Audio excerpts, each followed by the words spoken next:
Good morning, everybody. I hope you're keeping well and safe and out of the windy weather, and that you're looking forward to joining us online on Sunday morning, 11 o'clock, for our live service on YouTube. Trust that you'll be able to join with us then. Again, let me encourage you, if you can, to set aside that time of 11 o'clock on Sunday morning to sit down, and it just gives us that sense of doing something together even whenever we're physically apart. Also, can I just remind our young people, we're having another Zoom get together this Sunday evening at 7 o'clock. So we'd love to see you there, and details of that will be sent out later on this morning. So we would love to see you at that Zoom get together for our young people this Sunday evening at 7 o'clock. I read to you from Mark's Gospel. Mark chapter 8 and beginning at verse 22, and this is what it says. They came to Bethsaida, and some people brought to him a blind man and begged him to touch him. And he took the blind man by the hand and led him out of the village. When he had spit on his eyes and laid his hands on him, he asked him, "Do you see anything?" And he looked up and said, "I see people, but they look like trees walking."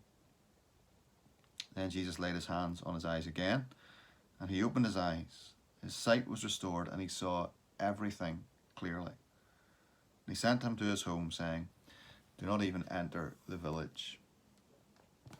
We'll leave it there. And just consider that one incident with that blind man. Surely one of the things that we miss most in all of this, have missed most in the last year now, has been that sense of touch. Now, most of you who watch this know I'm not all that tactile a person, but even I recognize the importance of human touch.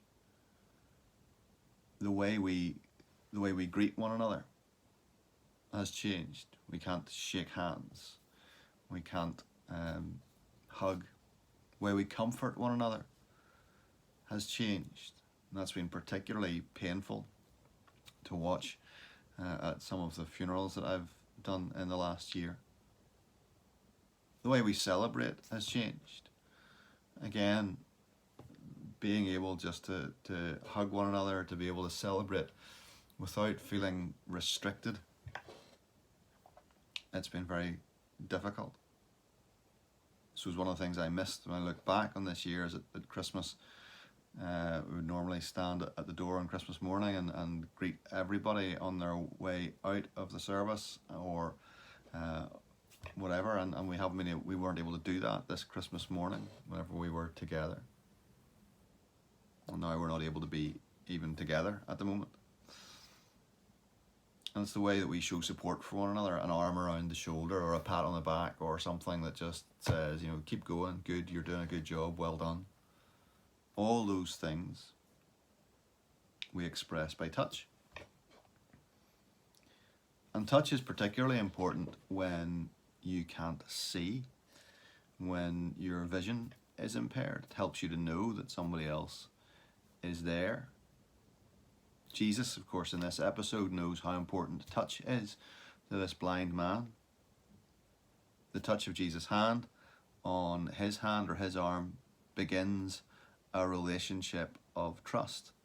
And Jesus takes him by the hand and leads him. The feeling, the touch of something on his eyes allows him to experience and participate in the healing that Jesus is doing in his body. And the second touch assures him that Jesus will complete the healing, that he won't leave him with kind of blurred vision, but he will complete the healing and he will begin to see everything clearly again.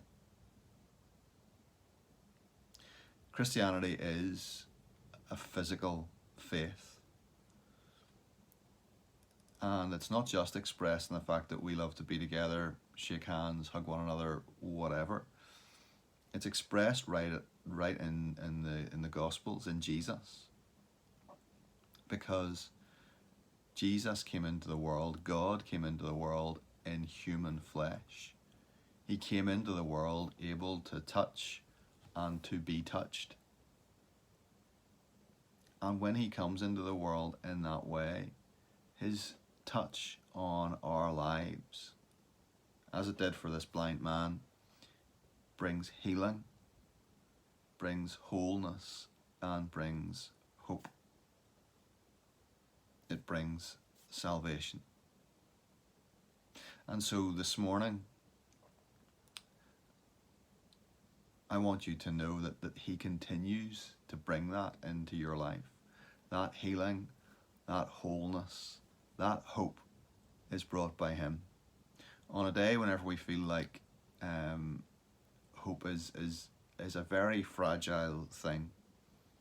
We've heard of very, very limited changes to the restrictions yesterday. And so we feel like hope is very fragile and can be very easily taken away from us. Know that in Jesus, as he comes into your life, and through his touch upon your life, you can know a hope that is certain, that is real, that will bring wholeness, completeness, and full salvation. This is the God in whom we trust. The one who comes into our lives and brings us hope through his touch upon our lives. Pray that you will know his presence and his peace over this weekend, that as you join us in worship, we will be able to celebrate virtually, if not physically, and keep praying for the day when we're able to be together again and able to express our love for one another in the ways that we normally do. God bless.